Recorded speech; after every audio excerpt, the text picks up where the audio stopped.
everybody, and welcome to Virtual Trek Con with Cirroc Lofton. Hello, hello. We are here with an extremely special guest, Mr. Mike McMahon. How are you? Hey, I'm good. I'm extremely good and special. That's the only triple-syllabled word. What is it? Trisyllabic word I know. So I try to use it in every interview. Well, it's not the first time in my life I've been called extremely special, mostly by teachers. Aw. Well, That's why I'm a comedy writer. Have you ever been called trisyllabic? We're starting off with that one. First things first, I do want to ask you, this is something I've been wanting to ask you since I started watching Lower Decks. By the way, I saw all of Rick and Morty, great stuff, awesome, as well as Solar Opposites. But before we even touch any of that stuff, I'm assuming your favorite Deep Space, sorry, that's a Freudian slip there. Your favorite series is Next Generation. Am I right? Or is it Deep Space Nine? I mean, it's tough because I grew up watching Next Gen. And then when I was an adult, I watched all of Deep Space Nine. And I think it's kind of tough for me because like TNG, Deep Space Nine, and Voyager, they're like a set for me. They're like the shows that were airing, right, when I was still living at home with my folks when I was a kid, and they were all comfort zone for me, but I'm a Geordi and Data guy. Like that's who I grew up loving. And honestly, rewatching Deep Space Nine as an adult, that's when I truly understood how great it was. I think when I was a kid, Deep Space Nine, I loved Odo, and obviously I loved Jake, and I loved the kid access points on Deep Space Nine. Like Odo in a bucket, I was like, yeah, sign me up, let's go. And as an adult, I was like, oh, the Jem'Hadar and the Dominion War and all this cool kind of serialized stuff. Like I think when I was a kid and when I wasn't in charge of when I got to watch TV, I was seeing that more piecemeal. But when you get to binge all of Deep Space Nine, you're like, all right, this show's fucking awesome. Like this show gets it, So yeah, it's probably TNG first, Deep Space Nine second. But I love all that era. Yeah, it kind of shows. It feels like Lower Decks is kind of an homage to Next Generation, which is my favorite series. Although I will say that I think that Deep Space Nine's probably the most superior product of all of them. I mean, just the writing is just unbelievable. I mean, it's just the best writing in my opinion. But Next Generation is kind of the one that grabbed my heart first, and it seems like Lower Decks is an homage to that. Or do you feel like it's more of an homage to all of Star Trek, or specifically like the 390s Star Trek series? It's funny, when I was first pitching Lower Decks, I didn't know, and actually I didn't even get to pitch it at first. It was really just came from a conversation I had with Kurtzman and the other Secret Hideout folks. Is I didn't know what I was going to get to play with because I was watching Discovery and I knew Picard was on the way, and I was like, my dream was to reverse time and get to do one more TNG era show. Mm-hmm. And I was like, but are they going to let me do that? So for a while I was trying to get used to the thought that like Lower Decks might have to be a show about Star Trek that took place during the disco era. And I was wrapping my head around that because I like Discovery, but I like live and breathe TNG. Like I can talk about TNG like it happened to me because I grew up watching it and seeing it so much.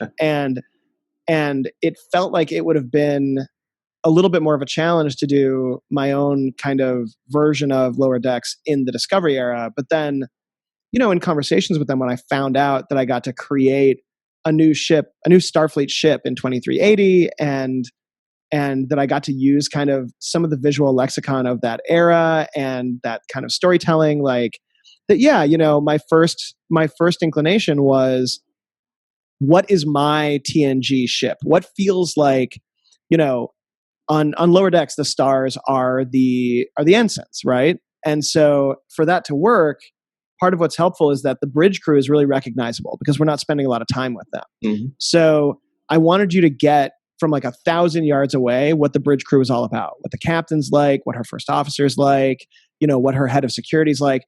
Those are broad strokes characters. And the characters that are leads that have more facets that are, that at least at the very get-go are the ones that we are building out are the ensigns. And so taking that TNG sort of vibe and putting that bridge crew together, Deep Space Nine is complex. And TNG had to be like, hey, this is new Star Trek. This isn't TOS, but it's got aspects of it that are going to be familiar. Deep Space Nine got to be its entirely own thing. Like it's not even on a Federation station, like that's really cool. But you kind of don't get that without TNG. And so those elements of familiarity with TNG are what I built the Cerritos kind of loosely around.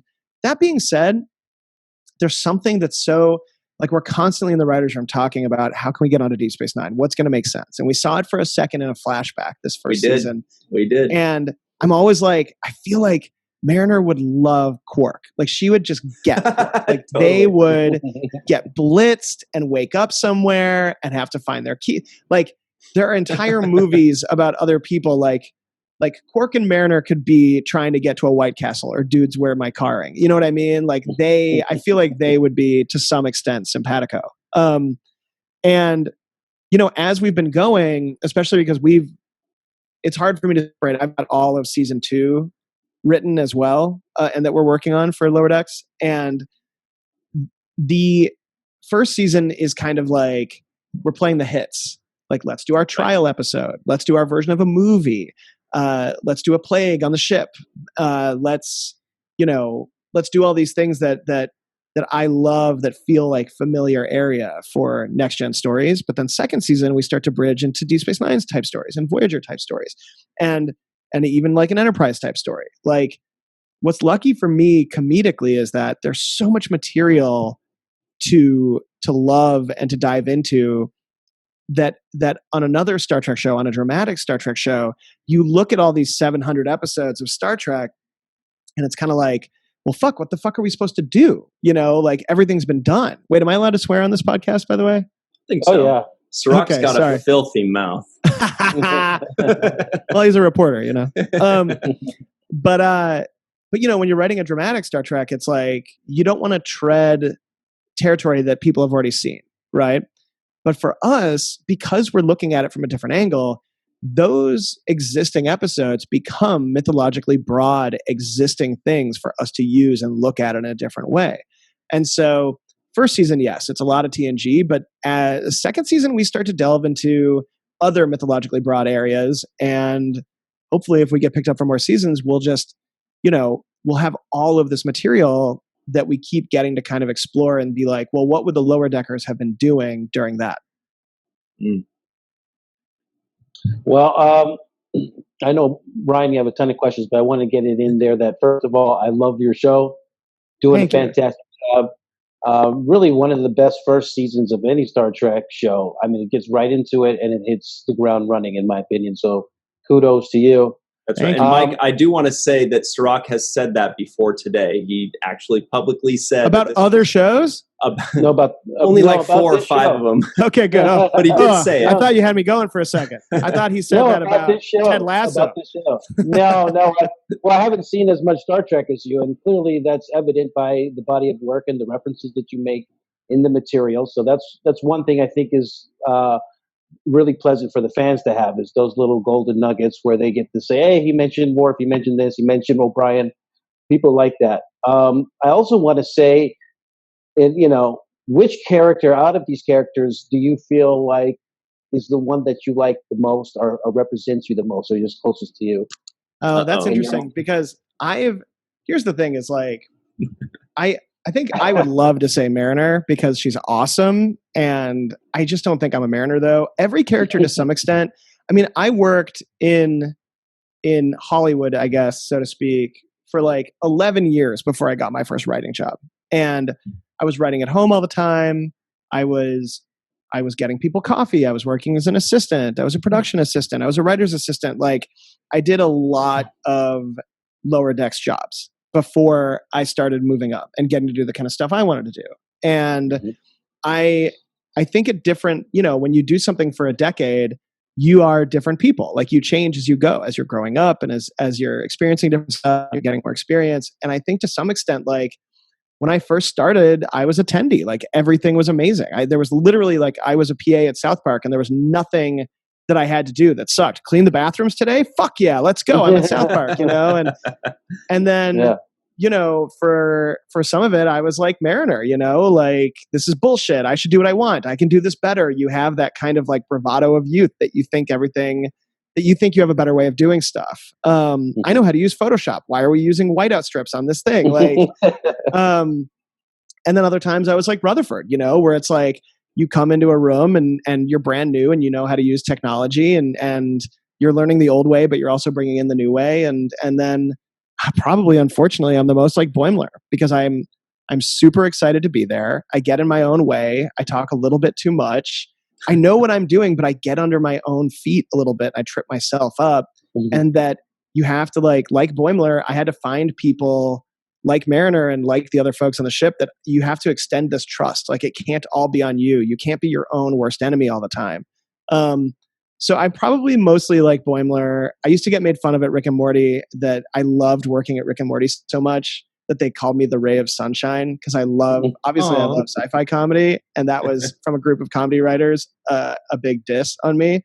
And I think that's partially where Tendy comes from. But yeah, I think I'm probably a Boimler. Like, I get my own way and I'm excited to be there and I'm a people pleaser and I want people to like me and he has better hair than me, even if it's purple, but I think I'm probably around there.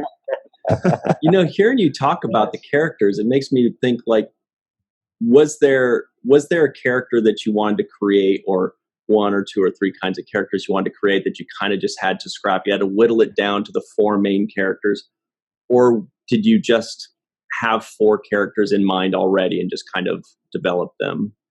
It was interesting. All the characters came from the very initial problem of how do you stay Starfleet but also have conflict within the characters, and that's been a Roddenberry thing from the very get-go. Like, he was like, there should never be conflict in these characters, but it's a workplace show.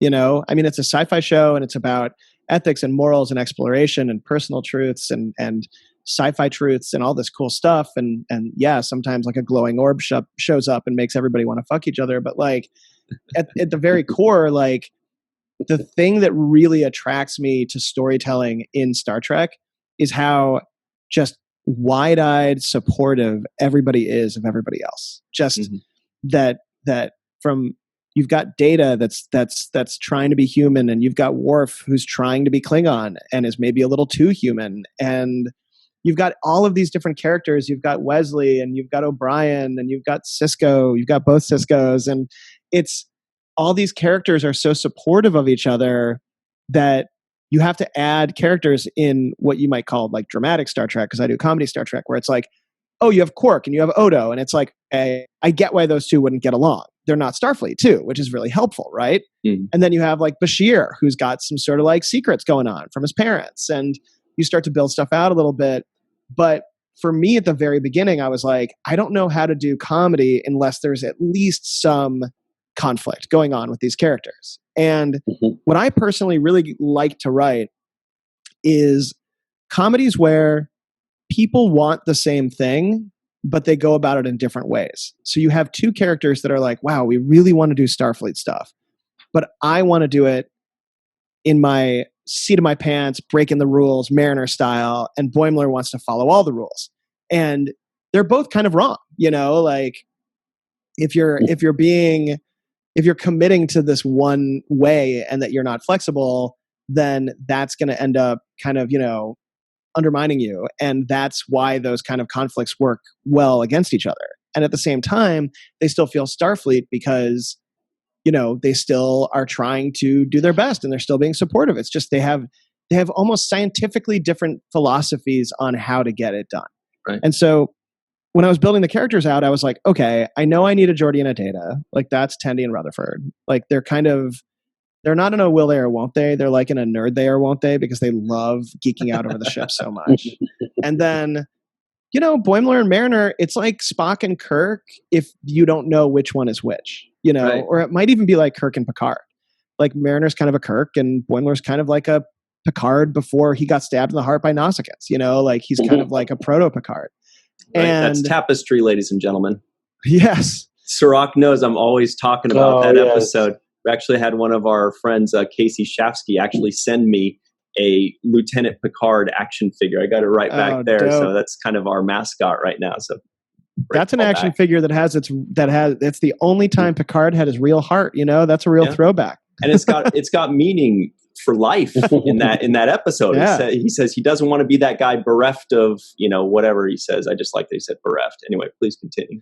Well, so building out, where are the comedic stakes coming from? I knew I wanted, Tendi was a ball of absolute optimism. Rutherford went through, it wasn't until I wrote the pilot that I realized that Rutherford was in a romance with the ship. And that was he's almost every episode he's finding, it's hard for him to balance his life with how much he loves being on a starship. And I think that's kind of a work-life balance sort of problem that I think a lot of people have. And I'm not sure that that's been seen in Star Trek before. I'm sure there's 1,000 people spitting out their ramen right now being like, bullshit, we've seen that. It's probably on Voyager. It's probably B'Elanna. And yeah, you just, when you're creating a show, you want to come up with characters that feel textured and that feel honest, but that also feel we weren't trying to do a parody of Star Trek. We were trying to do something that surprisingly had a bunch of jokes, was half the length in runtime of a Star Trek, but that had 3 stories in it, an A story, a B story, and a C background runner that gave you a full Star Trek episode in it. So, I feel like something that we're always going to be working on in this show is how fast do people have to talk? How many jokes do we have to get in there? How many plots do we have to get in there? Sometimes some plots can be a little slower. Sometimes they have to be so breakneck. People are like, oh, there's a misunderstanding about animation and about the streaming networks where it's if you're on streaming, why can't it just be an hour long? And it's well, in animation, every single movement is being created and drawn and designed. And so every minute of animation is extremely expensive. And once you get it done, it's really hard to change it. So, we have to try to be careful with how many minutes. That if we go over a minute, it's outrageously expensive. So, animation has a lot of constrictions and restrictions, but at the same time, we get to have a lot of fun that nobody else gets to have. So it's all worth it. I feel like I'm rambling now. What were we talking about? Characters? We Characters love it, though. This is good stuff. No, we love it. We love it. And actually, I wanted to say something a little bit about that. I feel like you don't have as many restrictions because you have animation and you're able to do a lot more with it. And therefore, you're able to travel to different planets and have different sets that you wouldn't necessarily be able to build out for with a very limited budget. Right. Yeah. Does that feel like you have that? And also, can you tell us a little bit about the process, how the recording is done? And are you filming all together? Are you meeting up together for table reads? Or are you just... Yeah. Well, every animated show is different because I know that some of those big Fox primetime shows do a table read every episode. We've only ever done one to try to get all the actors in the room once together to kind of get the vibe of the show all together. And then everything else is recorded separately, especially now. During COVID, we've done everything remote for half of first season and all of second season so far. But I mean, it's uniquely suited. We record people in their homes. We just create a sound environment that doesn't have too many echoes. And we just moved everybody's workstations home so all of our artists can work from where they were safely being at home anyway. It's funny. Yes, you are right. To some extent, animation does give us the freedom to do stuff go to places that maybe a set wouldn't allow us to do. And I remember because, our producers on this show are from Discovery and Picard, and they were really excited. This was their first animated show. And they were like, you can put the camera anywhere. They were like, that's awesome. And it's so funny because I was I came into it and I was my perspective on it was, okay, because you can put it anywhere, where you put it becomes insanely more important than on a live action show. Because our biggest hurdle coming into this was, how do we make it look Star Trek while also being new? And so there was a lot of conversation about, yeah, we can put the camera anywhere we want. We can go anywhere we want. But if we start doing that, when does it stop being Star Trek? When does it start being another type of show? Mm-hmm. So there's a lot of talking and walking and inhabiting the Cerritos, the environments in the Cerritos are intentionally designed to mimic, the shot setups in TNG, Deep Space Nine, and Voyager, because we wanted the look and the feel of the show to feel like it came from these same production limitations that those shows came from. Another aspect of that is aliens. Like we can do whatever we want with aliens. They can be pencil thin, or they can be as wide as a room, right? But we do that sometimes. But 99% of the time, we want them to look like somebody had to sit in makeup for 8 hours to do that, because that's what Star Trek looks like. And we end up earning these kind of crazy animation moments that you otherwise wouldn't be able to get. There was a real, the first shot of the first episode, or the first scene, involved Mariner pulling out a batleth and drunkenly cutting open Boimler's leg. Right. And a lot of people saw that and they were like, ooh, I don't know. That doesn't feel Star Trek to me. That might be too violent. That might be too goofy. And for me, that was a mission statement I was like, that has to be right up at the top, because in this show, there's occasionally going to be violence. But also in this show, there's going to be batleths that are designed to look exactly like a batleth that you would see in Deep Space Nine or Voyager or whatever. And that batleth is going to be dangerous. That for the first time, because these are animated characters, you're going to see how fucked up you could get if somebody swung a batleth at you. Because in live action, you don't get to carve into somebody's leg with a batleth. But in animation, I remember sitting with the sound designers and choosing the sound that the batleth made as it ripped through the carpet when Mariner accidentally lets it touch the carpet. And it has weight and it sounds scary. And I was like, I want that batleth to be fucking scary. And that's why we chose that first scene. Is if you look at the staging of that scene, it looks like it could be pulled right from TNG, right from Voyager or Deep Space Nine. It's framed and it's in an environment, and the costumes and the lighting even, and the types of computers, everything looks like it's directly from that. And then this completely incongruous moment of the batleth going through somebody's leg and them screaming, and then it goes to the main title. That was the mix for me of, hey, this looks exactly like you expect it to, but it's also going to do things you don't expect. And so a lot of the freedom of animation was, a lot of people love that moment and a lot of people hate that moment. And it's like, you can't please everybody. Like people more than love Star Trek. They have a emotional, deep relationship to it. And so do I. Otherwise I wouldn't be trying to make a Star Trek show. And I get it. And I think that, you don't want to betray anybody, but you do have to do something new. Like Deep Space Nine had to do something new. Voyager did something new. Enterprise, every one of these shows does something new. It's always, are you doing something new without betraying the Star Trek-ishness of it? And for me, Lower Decks doesn't betray Star Trek. I mean, we bend Star Trek rules. We're obviously a comedy, but at its heart, this show is Star Trek. And everything from the design choices to the music to the words that the characters are saying, we get a lot of people being like, wow, there's a lot of references in this show. Mm-hmm. And some people misunderstand and think that we think that the references are funny. We don't think the references are funny. We feel like criminals who have gotten away with getting to do a Star Trek show, and that the Lower Deckers would be huge fans of all the stuff that happened in Starfleet. They'd be learning about it at the Academy. They'd be reading the logs. And this show is a celebration of all Star Trek stuff for the characters in it and for the audience watching it and for the guys writing it. And so, we almost feel like we're like, oh crap, we did it. We got a Star Trek show.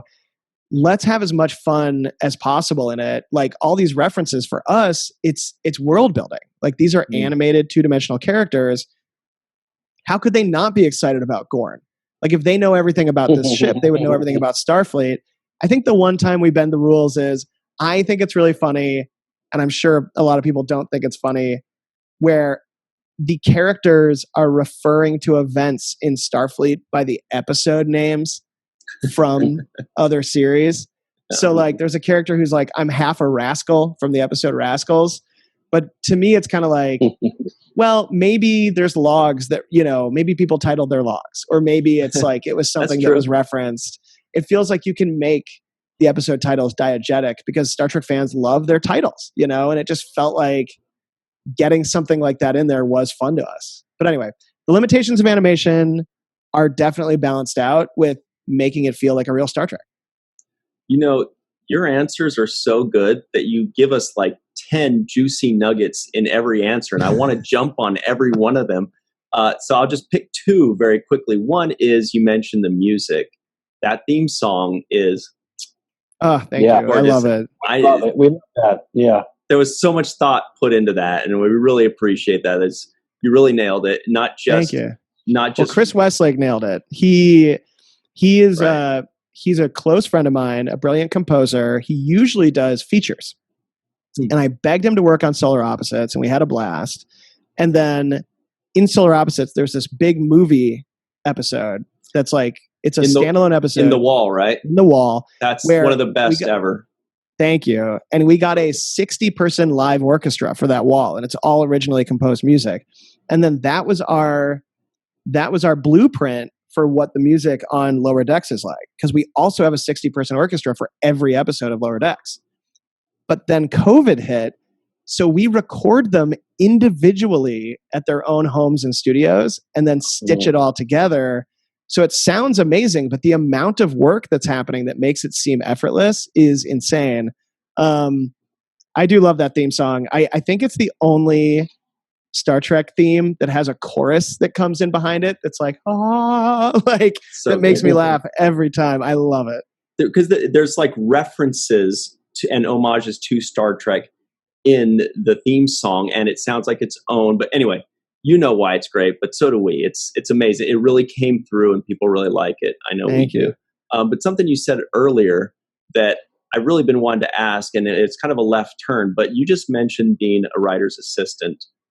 And some of us, you know, we all know it's a pretty tough gig moving up in the writer's world. And a lot of people try to do it for 20 or 30 years and never get to where they'd like to be. And I was kind of wondering, how did you get that first jump from writer's PA to writer's assistant, or writer's assistant to in a writer's room? I mean, because it's sometimes you get lucky and other times you're working at it for 20 years. I think everybody has the same path. It's just different. It looks different from far away, but like, basically, I think my advice to anybody that wants to do that is this is how it worked for me. When I first moved out here, I didn't know if I wanted to be a writer or if I wanted to be a director. I knew I didn't want to be an actor, but I knew what I wanted to do was make stuff. Like, that was the headline. I wanted to make stuff. And I desperately wanted to be a writer, but I think like many writers, I think I'm a hack and an idiot, and who would want to read my writing? Every writer thinks that. I hope so, because it's all true. We all suck. I've worked with a couple actually great writers, and it's always the worst because they're so good, and then you're like, fuck. And then you just aspire and aspire. But what I did was, you know, when I was talking about how I worked all those lower decker gigs, is I was always excited to be doing anything on shows to see how they actually got made, because every show is different. So I worked as an intern in movies for a minute that just got a little bit on my resume that said, hey, this guy has worked it all. And then I was a production assistant on Drawn Together, which was an animated show on Comedy Central, and then on South Park. And then while I was there, Matt and Trey were writing and making Book of Mormon. And then they got so into that they stopped making movies. So the head of their producer, who was in charge of making movies, had less to do. And so she ended up getting hired to become the head of animation at Fox, and knew me as a production assistant at South Park and took me to be her assistant there. So when I was an assistant, I think I was there for like maybe over 3 years, which is a really long time to be an assistant. But while I was there, every night went home and wrote. Every lunch read and wrote. Went to other departments there, went to live action comedy. Guys, give me scripts to read. And not just scripts that they're making for air. Give me the scripts that you guys read that came in that made you go, we have to meet with the writer who wrote this. Like, that's all I wanted. And from there, working there, two important things happened. Is I met Justin Roiland, who we developed with for a while, and we talked about video games a lot. And I learned that the best scripts for me to write were scripts that were very readable, that were fun to be read, that you don't need something that can be made. You need something that is short, it gets into the story quickly. I could talk about this forever, whatever. I learned how to write to be read, and it was great. So I started writing to be read as opposed to what I thought was supposed to be written. And I ended up, a show got, as sometimes happens, a show got picked up called Out There for IFC. And I went there and I became a writer's assistant for that show.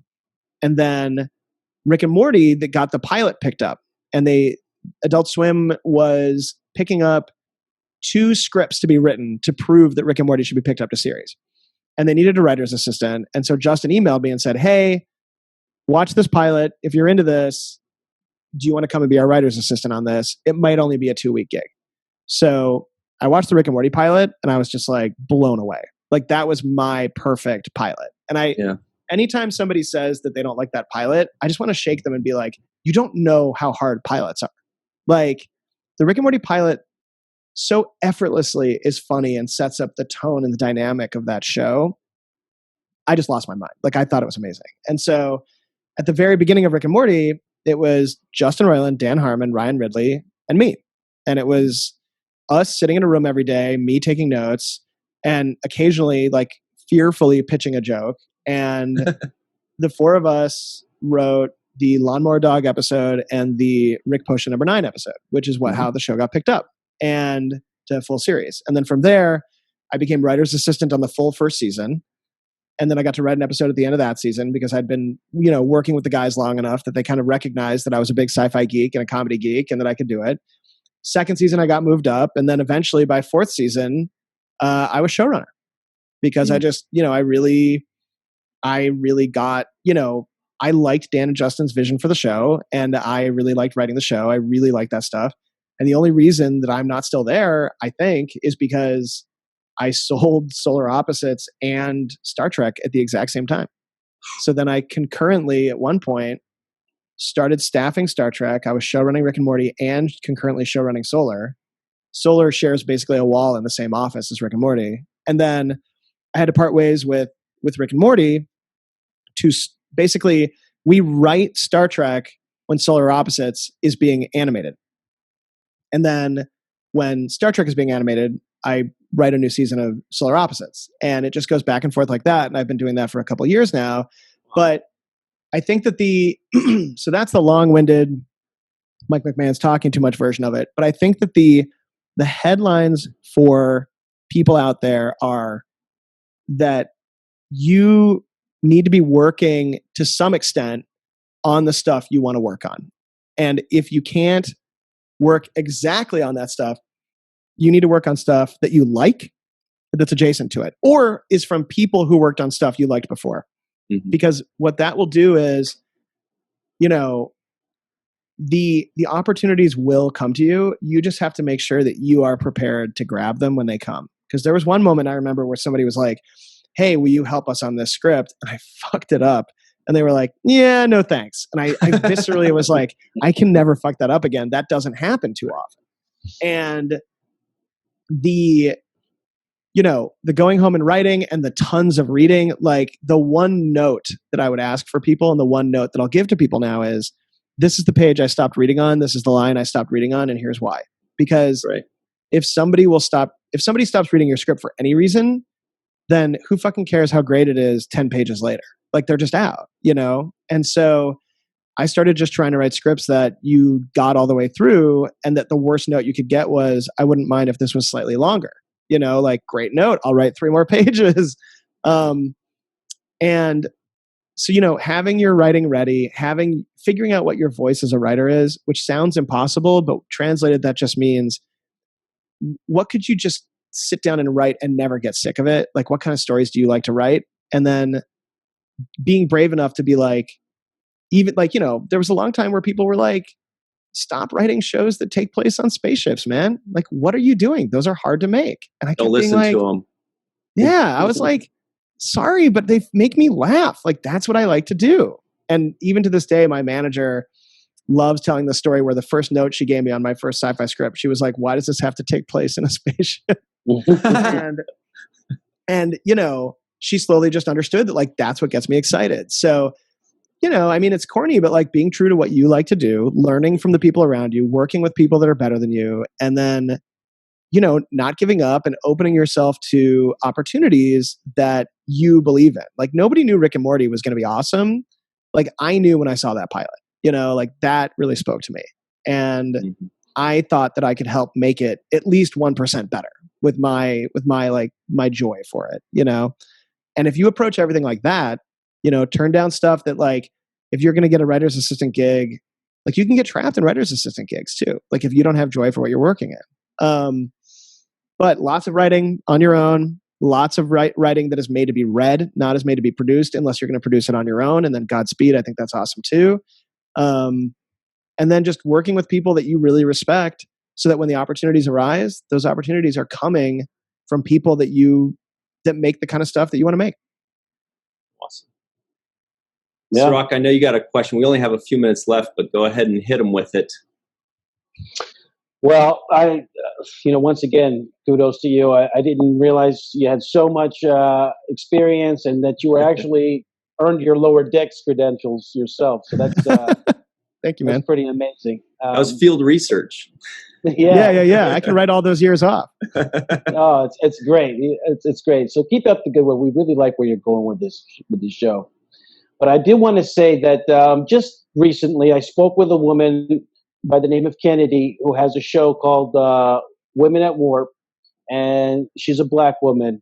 And one of the things that she said in our conversation was she loved Mariner so much because it was like her. It was a sassy Black girl who was confident and smart, and she was finally seeing somebody that represented her. And I just wanted you to speak to that a little bit. Absolutely.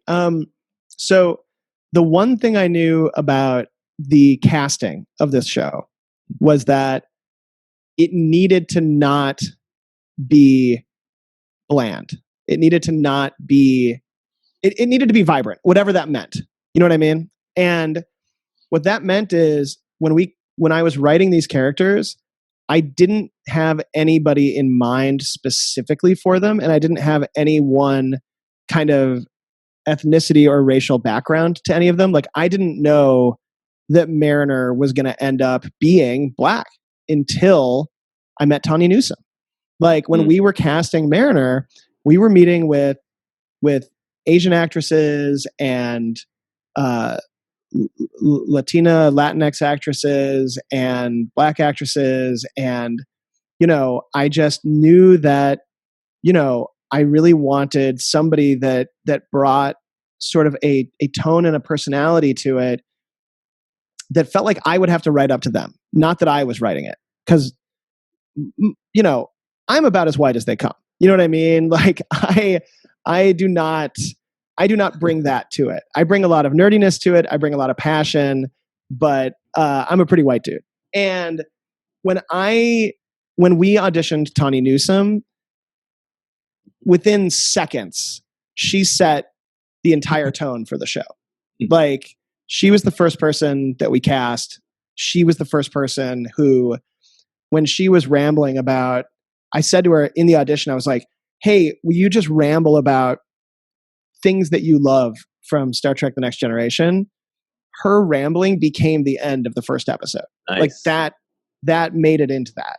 And her growing up with and just having TNG be a part of her life growing up, like, and her general kind of like, I mean, she's an amazing actress and she's beyond funny. She's insanely funny, but just the vibrancy and the fun and the confidence and just everything she brings to that role is, Tawny Newsome is that spark that then built the fire into finding Jack Quaid and finding Noelle Wells and finding Eugene. Oh God, Eugene Cordero is, again, like a sleeper hit who plays Rutherford, is so funny. Just every one of these actors, can take something written funny and then they say it and it's so much funnier because of the way they choose to do it. And we try to get out of their way a lot. We try to get, like, we we do 3 takes and then we have them do a couple takes and we're like, all right, now just change it. Like, what do you want to say here? You know what I mean? And, but I think what your friend is identifying is that Tawny Newsome is a force, you know, like Tawny Newsome is one of the most fun and awesome actors I've ever worked with. And, you know, even in cartoon form, that comes like blazing through. And it ricochets across everything, like the tone of joy and of fun that she brought to it, and just her voice and how she speaks. Like, we even, you know, she was on my radar, not even from casting. I'm sure my casting folks would shake their fists at me, but we auditioned Tawny because one of my producers, Brad Winters, is a huge fan of her Yo, Is This Racist podcast, and was like, you should have her read. And she came in and just blew us away. Like, she wasn't even, you know, through the usual kind of process. And I'm just really lucky. Like, I'm really, really lucky. I keep being afraid that she's going to become like the next Tom Cruise and like disappear and be a huge superstar, because like her star power, like, you know, gives me a tan whenever I'm around her. She shines so bright. But yeah, I wish I could take credit for that. I think like Tawny as a guiding light really builds out a lot of Mariner. It really edified a lot of, you know, Don Lewis, who plays the captain, again, is like amazing at that role and so singular. And, you know, Don and Tawny together are like truly a joy, like so funny and so combative. And when they get along is even better. And they're not combative in real life. I mean, on screen, like they're best pals in real life. But the, you know, just having that baseline and trusting and knowing when something is better than I could have done it, like letting go of the controls a little bit, and just like whatever's making Tawny laugh is going to be the funny thing, you know, like letting Tawny improvise in the booth a little bit and making sure it's all there, and then like feeding lines and like playing around with it, you know. So I have to give a lot of credit to Tawny and really the whole cast. Like, it's a really fun, really vibrant cast, like not only just vocally, but just like personality wise, like that's what they feel like in real life. You know, like going out to dinner with those guys feels like you're hanging out with Mariner and Boimler and Tendi and Rutherford. Like, it's just really awesome. So I wish I could take credit for that kind of stuff. But I think the only thing I'll take credit for is knowing that if I had tried specifically to be like, I know the best thing to do here, it probably would have felt like a little less exciting. You know, whoever I had cast would have had a harder job, because when we found Tawny, I was like, oh, I had no idea Tawny was out there. She's 100% right. And then let's build off of there. Like, being open to that kind of stuff. Like, I guess that's part of the fun of making a show, but you know, it's the scary part, because then you also have to listen to hundreds and hundreds and hundreds of auditions, and you have to have people be like, maybe you just don't know what you're doing. And you're like, maybe I just haven't heard the right person yet. But yeah, when you find, I mean, Cirroc, both of you guys must know, like, when you find that person who it's a synthesis, like, it's not just that they're executing a script, but that they're like, there's this kind of like alchemy where you don't, it could have been done, but this is better than that. It's like kind of breathing life into it. Like, when you find somebody like that, you're just so lucky. And that's what this whole cast did, and especially Tawny at the very get-go. That's cool. I've often told people from the other side of the table, you know, when you're an actor, you always feel like the other person, you know, the producers or whatever, almost like the enemy. It's like a scary thing. But from the producer's point of view, you're rooting for that. You're saying, please be the person that I'm looking for. You know, everybody that's walking, you're just like, please. And it's just the person that comes out and just brings whatever they are as a person to you. That's the person that is going to send you home to lunch finally, or whatever. Yeah, it's weird too to have to tell a room full of producers. They're like, "What are you looking for?" And you're like, "I'm looking for somebody funny who sounds super fucking Starfleet." And they're like, "What does that even mean?" I don't know, but I'll know it when I see it or hear it. Yeah. That's so great. I know you got to go. You did answer a previous question of mine too, without me having to ask it. So thank you. Which was, it does seem like you stay open to letting the actors improvise certain lines here or there. And it seems like that's what you kind of implied, is that you give your first 3 takes, and then you said you let people kind of improvise something or throw something out that they want to do. And it really shows. It makes it feel extremely natural, and it seems less rigid and scripted and more like you're just watching actual people talking, because I think that that's what this show is going for, realism. Like, these are real people. They're not these model citizens quite yet. They're just like you and me. And yeah, they're like us plus, I think. I think Yeah.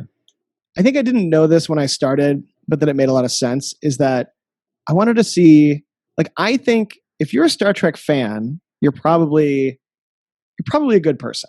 Like, people who like Star Trek usually sort of, I mean, you've heard this forever. It's like, this is where people get into the sciences. This is where people find hope. This is where people, get excited about stories about morality and ethics. You know what I mean? And also about friendship. And it got me excited to do a show where the characters in the show are also Star Trek fans, because they're not the bridge crew.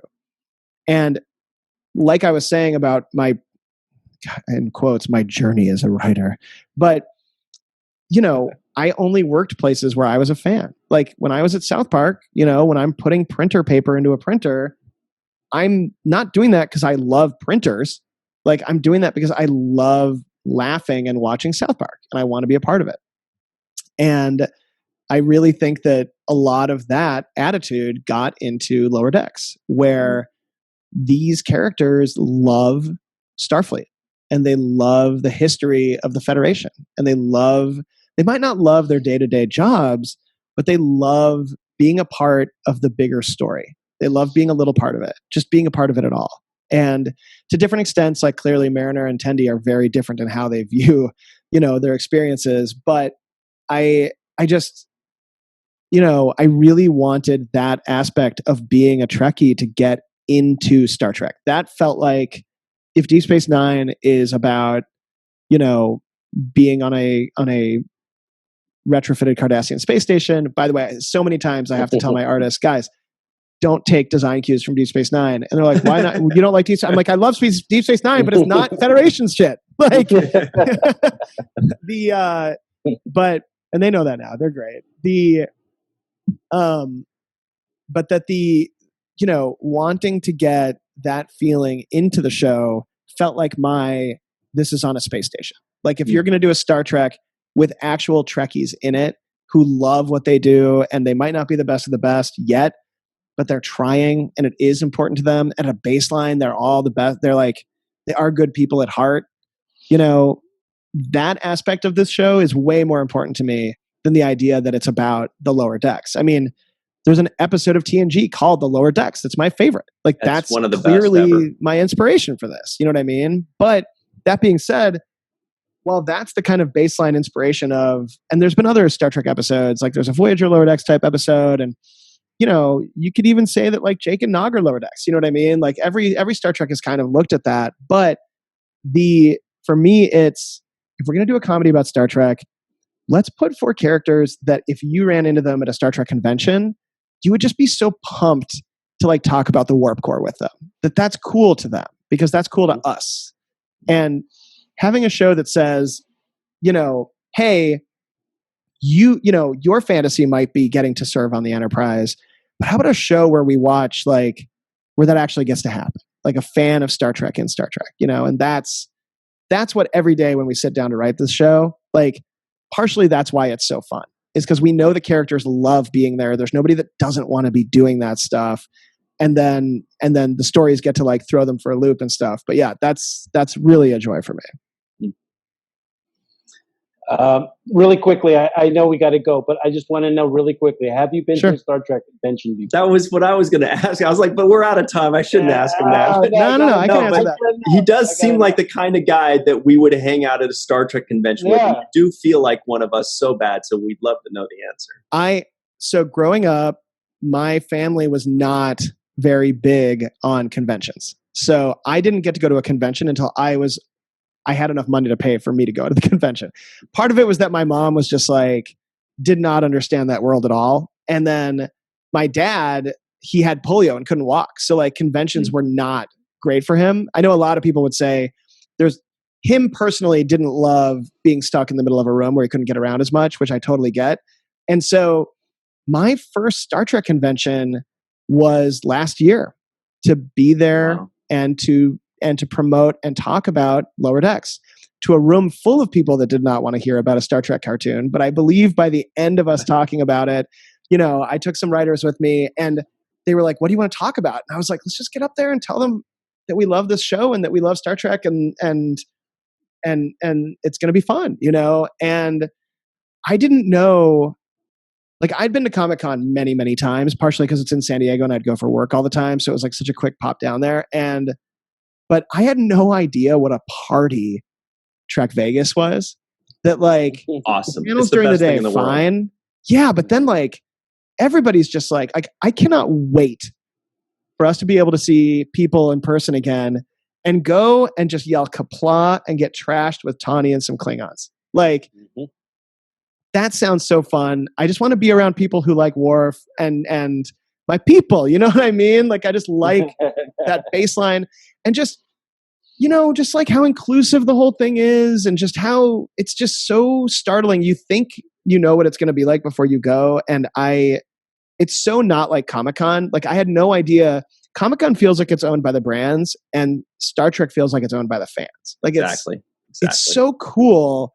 And it freaks you out when you first get there where you're like, this could almost just be a fan run event. Like this is so cool. And, I'm so careful with Star Trek stuff at all times because like, the last thing I want to do is bum somebody out who loves this same thing that I love to like make my job or my life easier. Like, once a decision becomes easy, it's like, well, then maybe we should slow down a little bit. But, I got to relax so much and have such a blast when I went to Star Trek Vegas that then I was like, God, I can't wait to go this year. And of course the world shut down like after my very first taste of it, but I can't wait to go again. And I hope that you guys are going to be there because I just had such a blast. And I know that everybody from Lower Decks wants to go and party with everybody and just be like, yeah, we did it. We tricked them into giving us a Star Trek show. Woo! Oh, that's good. Awesome. Cirroc, he does totally seem like somebody we'd be hanging out with at Star Trek. You're totally a Star Trek Las Vegas person. It's the greatest place in the world, honestly. I mean, you go, you play some blackjack, you get drunk with a bullion. Like I'm in. Like it's awesome. Yeah, it's pretty awesome. Anyway, Mike McMahon, you've been so great to us. You've been an amazing presence online. You're an amazing presence in sci-fi animated comedies, and we really appreciate you taking the time. Hey, thank you for having me. Thank you guys for the support. Cirroc, like, I'm geeking out, man. You're part of the best. Keep it up. We're watching you, and we're loving what you're doing, man. So keep it up. I hope you still only use one iPad at a time for each thing you're working on, just like on Deep Space Nine, because you can't. You can't have more than one book on one iPad. There's no internet. But yeah, guys, it's been a joy. I clearly, hopefully, I didn't talk too much. I could talk forever about this stuff, and I'm really, you think that I'm vocal online. Like I love this community. I was a part of it. I mean, I was writing fake episodes of TNG on Twitter back when I was an assistant called TNG Season 8. Like I was doing this before anybody was paying me for it. Yeah, so I feel like I've gotten away with a wonderful trick and hopefully I'll get to keep doing it. We got Norwalk, Diamond Bar, Fresno. I mean, what other ship names? Sacramento. You'll be seeing, luckily California has a lot of cities in it. Oh yeah. Oh, the St. Louis Obispo. Beautiful vessel. Beautiful ship. Has a whole dedicated ping pong room. You're gonna love it. Right before you came on, I was telling Cirroc I was shooting yesterday, and he said, "Where was it?" And I said, "Pico Rivera," and he's like, "That's the next ship on." That'll be the next one. I don't know about Pico Rivera. I want people to be able to drive up and down California and be like, "Ship, not a ship." And Santa Barbara. Great. Ooh. Right. Well, thanks very much, and Mike. Thank you for watching. I really appreciate it. We really appreciate it. Thank you. Keep it up. Keep up the good work. And everybody at home, we'll see you next time. Keep watching Lower Decks. Cirroc did say this is like the best first season ever, but he's a real tough critic with second seasons. So look out. Uh-oh. I know. All right. We'll do it for you, Cirroc. Don't worry. We'll see you next time.